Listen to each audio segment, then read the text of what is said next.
শুভ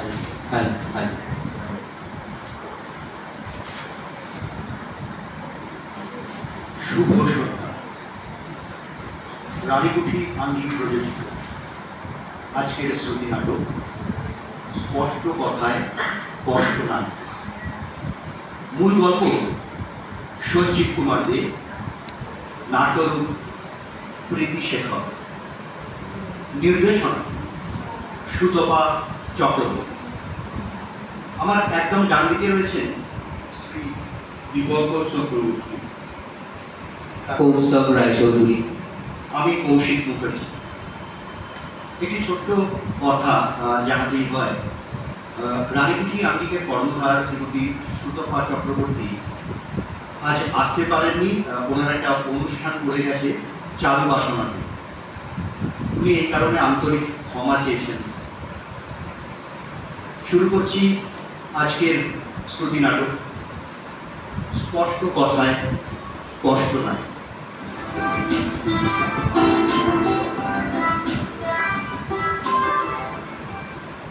sir শুনছেন? নালিশ আছে। বড়বাবু, আরে ও বড়বাবু, বড়বাবু। সকাল সকাল বিরক্ত করিস না তো। ভাই আজ রাতে আমার বাড়িতে চোর এসেছি। সাত সকালে রসিকতা করতে চোরের বাড়িতে চুরি করতে এসেছিল। এই কথা আমাকে বিশ্বাস করতে বলিস? হ্যাঁ, কেন হতে পারে না বড়বাবু? তোকে আমি হারে চাইছি। চোরের বাড়িতে চোর আসবে চুরি করতে, এটা তোর কোনো বন্দি নিশ্চয়। আরে একেবারে সত্যিকারের ঘটনা বড়বাবু। নালিশটা নিয়ে নিন না স্যার। আমি নালিশ নেব না। তবে আমি আমার উকিল বাবুকে ধরি, আপনার বিরুদ্ধে মানহানির মামলা করবো। বেরো, বেরো এখান থেকে। উকিল দেখাচ্ছে, মানহানির মামলা করবে। এসব আমি এখন বাথরুমে যাচ্ছি, এসে যেন তোকে এই জল্লাটে না দেখি। ডান্ডা দিয়ে কি করে ঠান্ডা করতে হয় সে আমার জানা আছে। আরে আরে আরে স্যার, স্যার ছোট বাথরুম না বড় বাথরুম যাচ্ছেন স্যার? আরে ও স্যার, আরে বড়বাবু, ও বড়বাবু।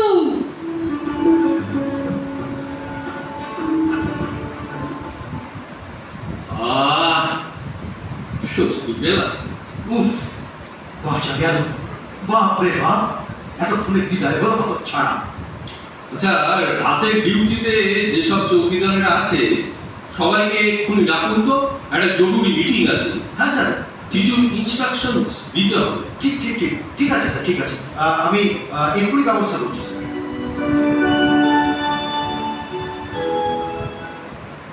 আমায় দেখেছে বড়বাবু? তুই কিন্তু সহ্যের সীমা ছাড়িয়ে যাচ্ছিস সনাতন।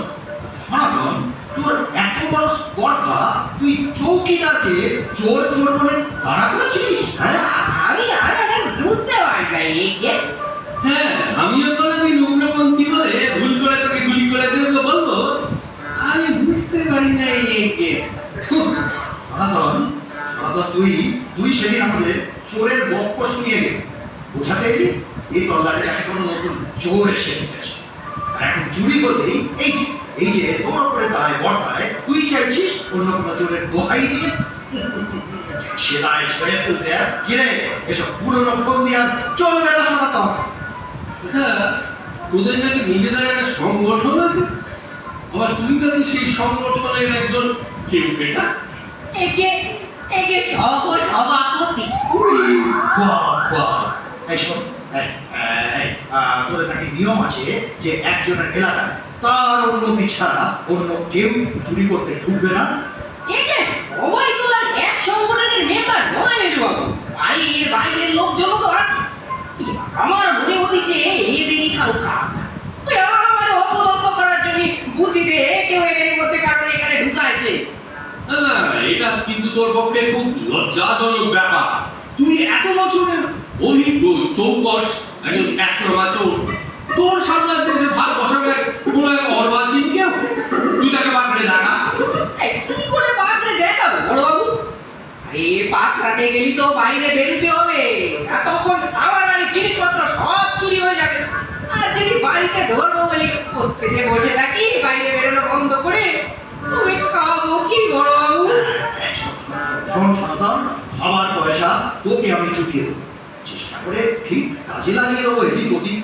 সৎ পথে আয়, ছেড়ে দে সব চুরি টুরি। আমি তো তোকে কতবার বলেছি বল। আসলে মেজবাবু এতদিনের সাধনা করে পাওয়া একটা মহাবিদ্যা কোন অভ্যাসে শেষ হয়ে যাবে যে। এই এটিএম কাউন্টারে সিকিউরিটি কাজ করবি? এই যে বড়বাবু আসলে হয়েছে কি, ওই গত মাসেই না এটিএম ভাঙার একটা 20 দিনের কোর্স করে আসছি। অনেক টাকা না না না স্যার, ও ডিউটি আমি করবো না, হাতে করে নিষ্পিস করবে তো। বেরিয়ে যা থানা থেকে, গেট আউট।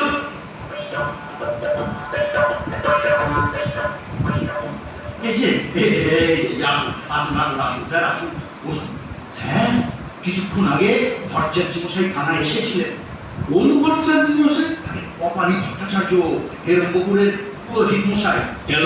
জানেন ওই চুরি নালিশ করতে 42 জোড়া কোষাকুষি চুরি। দাঁড়ান, কেসটা কি খুলে বলুন তো।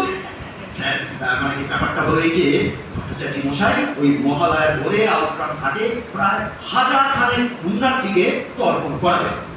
সেই উদ্দেশ্যে বাড়িতে মজুত রাখা 42 জোড়া কোষাকুষি বৌমাকে দিয়ে মাজা কষা করিয়ে পুঁটলি বেঁধে রেখেছিলেন তার ঘরের দাওয়ায়।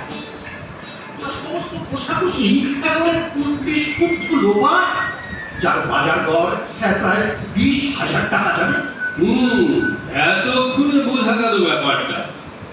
আমার স্থির বিশ্বাস সনাতন এখনো ওই মাল বিক্রি করতে পারেনি। ওই জন্য এই পরিস্থিতি বুঝতে বারবার থানায় আসে।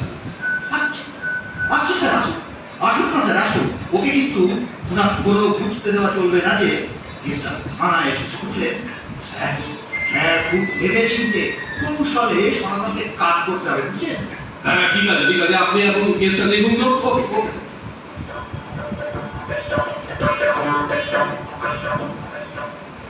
ভিতরে আসতে পারি বড়বাবু? কি ব্যাপার, কি চাইতো? কি করি বড়বাবু, কাজকর্ম তো সব বন্ধ, রাতপাড়া থাকতে হতেছে বাড়িতে, কি করা যায় বলুন তো? কেন তোকে পাহারায় থাকতে হচ্ছে কেন? তোর বাড়ির আর তোর লোকজন সব কোথায়? আর লোকজন বলতে তো আমার স্ত্রী আর তুমি কচি কচি ছেলে মেয়ে। আচ্ছা এক কাজ কর, সবাইকে নিয়ে না কয়েকদিনের জন্য তুই কোনো কুটুম বাড়ি চলে যা। হ্যাঁ এই কাছে পিঠে কোথাও, এই ধর তারাপি, বকখালি বা দীঘা। আমার বউটা রাজি করানো যাবে নি বড়বাবু? আরে ও বাপের বাড়ি ছাড়া কোথাও ধরবে নি। এই শোন সনাতন, তোর বউকে আর ওই সঙ্গে বাচ্চা দুটোকে নিয়ে ওদের তুই বরং বাপের বাড়ি পাঠিয়ে দে, বুঝলি? আর তুই অন্য কোথাও ঘুরে আয়। মোট কথা বাড়িটা কদিন ফাঁকা রেখে ওই চোর বেটার ছেলেকে একটা চোখ দে, বাকিটা পুলিশ বুঝে নেবে। আচ্ছা স্যার শুনুন, বলছি যে আপনার ওই সব সময় যে কাজের কি নাম জানেন? আচ্ছা স্যার জগদীশের যেন কবে বাড়ি যাওয়ার কথা? এই তো সামনের বুধবার ভোরে। কেন বলুন তো? স্যার ওর বাড়ি তো শুনেছি দেউলিঘাট, তাই না? হ্যাঁ দীঘার কাছে। হ্যাঁ তবে স্যার ওই সনাতনকে দিন না জগদীশের সঙ্গে দীঘা পাঠি, বেরিয়ে আসুন, মনের ক্লান্তি দূর হবে। হ্যাঁ এটা মন্দ বলেন। কিরে যাবি নাকি? ওই কদিন জগদীশ থেকে ফিরে আসবে, যা তুই ওর সঙ্গে ঘুরে আয়।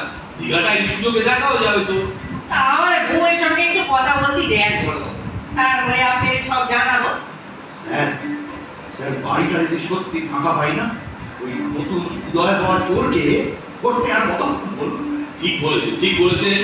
আরে সব চোরেরাই কি আর সনাতনের মতো চৌকস চোর 100 বছরের ওই একটাই জন্মাস। কি যে বলেন স্যার, সবই তো আপনাদের আশীর্বাদ। আয় সনাতন আয়, বস। আরে সনাতনকে এক কাপ চা দে। একটা সুখবর আছে স্যার। হ্যাঁ বল। ওই আমার বউ ছেলে মেয়ে আজ দুপুরে বাপের বাড়ি চলে গেছে। বাবা তার কিন্তু খবর। তা কাল সকালের কথা তো মনে আছে তোর? হ্যাঁ আছে স্যার, আছে।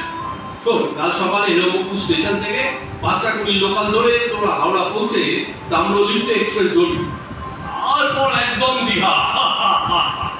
ভাবতেই কেমন লাগছে। সত্যি স্যার, আমারও। আচ্ছা কাল ভোর 4:30 হাবিলদার ঘুম করছি তোর বাড়িতে মোটর সাইকেল নিয়ে যাবে তোকে থানায় আনতে। তারপর আমি নিজে তোদের পৌঁছে দেবো এরকম স্টেশন জিপে করে। না স্যার বাপটি যেন কেমন একটা লাগছে স্যার।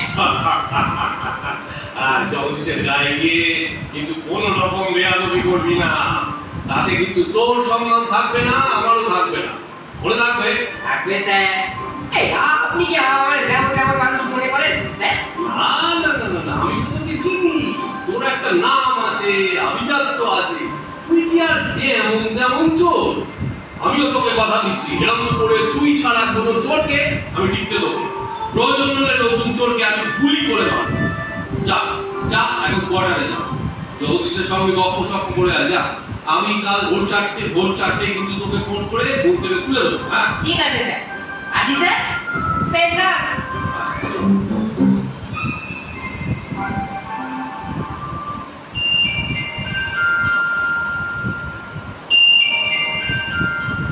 Hello sir. রতন, ভোর হয়ে আসছে, এবার তৈরি হয়ে নে বা। আর তৈরি কি বলেন বড়বাবু? আমি তো বেড়ায় পড়েছি। এ বলিস কি, গুঙ্গুর বাইক নিয়ে চলে গেছে এর মধ্যে? না বড়বাবু, আমি একাই বেড়াচ্ছি। একা? কেন একা কেন? তোর বাড়ির সামনে নজরদারি কিন্তু দুটো চৌকিদারের থাকার কথা, তাহলে তোকে একা ছাড়লো? হ্যাঁ, তুই এখন কোথায়? এই সেটি তো বলতে পারবি বড়বাবু। আর এরপর ফোনে আমাকে আর আপনি পাবেন না। ওই চিপটি খুলে নে। আসলে চৌকিদারদের কোনো ত্রুটি নেই বুঝলে বড়বাবু। হয়েছে কি, ওই মাঝরাতে আমার বাড়িতে চোর আসে। আর চৌকিদাররা তাকে দেখতে পেয়েছে কি তারা সেই ফাঁকে হ্যালো হ্যালো, সরবন, এমন তো বলার কথা ছিল না। জানি তো বড়বাবু, কি যত্ন করে চক্রবর সাজিয়েছিলেন আপনি। বল সব আমাকে ধরবেন বলে ভয়ে ভয়ে এই স্টেশনে মোবাইল ধরতে নয়, বাড়ি তো ছিল তুই তল্লাশি। ছাড়া যখন সমস্তটাই বুঝে ফেলেছিস তখন আর কি, তবে স্বীকার করছিস তো ঠাকুর মশাইয়ের প্রসাদ চুরি করে নিবি? চুরি করি কোনোদিন আমি অস্বীকার করেছি বড়বাবু? তাও দম্ভ করতে পারবো। ওই আমার কাছে কষ্ট পাওয়ার কোনো কষ্ট নেই। আবার বলছি, ওই কোষাকুষি আমি নেছি। ওরে আমার ধার্মিক রে সনাতন, নিজের ভালো চাষ তো কোষাকুষি গুলো ফেরত দে, অভিশাপ লাগবে, ফেরত দিয়ে আয়। ফেরত দিয়ে গেছি তো 12 জোড়া কোষাকুষি একটা পুটলিতে বাঁধি একটু আগে ঠাকুর মশাই দাওয়াতে রাখি দিয়েছি। একেবারে অদম্য করি নাই একে। না ধর্মপুত্র, বাকিগুলোর কি হবে? নিশ্চয়ই বেঁচে ফেলবি। না কোথায় বেচবি ঠিক করেছিস? একে ওই বেচা তো না আর পড়ে যা। এখন কিছু বাড়তি রোজগারের আশায় যেতেছি বড়বাবু। না, বাড়তি রোজগারটা কিভাবে করবি শুনি? কেন? যেভাবে বচ্চাটি মশাই করে তোর ফুল করা। এই যে বড়বাবু, এই দক্ষিণার কোষাকুষি ভাড়া দুটো একসঙ্গে জুড়লি রোজগার বন্ধ হবে। বাড়ি প্রতি বছর তর্পণ করি তর্পণের মন্ত্র মুখস্থ আমার বইতে জোগাড় করে নিতে হবে। ব্যাস আর কি? কত ভাড়া একবারে যদি তোকে হাতে পাই, ওই কোষাকুষি দিয়ে তোর ছেলেকে দিয়ে তোর তর্পণ করাবো। হ্যাঁ, পেলে তো করাবে। ও আরে বড়বাবু, আপনাকে তো একটা কথা বলাই হয়নি। নতুন চোরটা আমার টিমে জয়েন করেছি। ও ওকে সঙ্গে নিয়ে যাচ্ছি।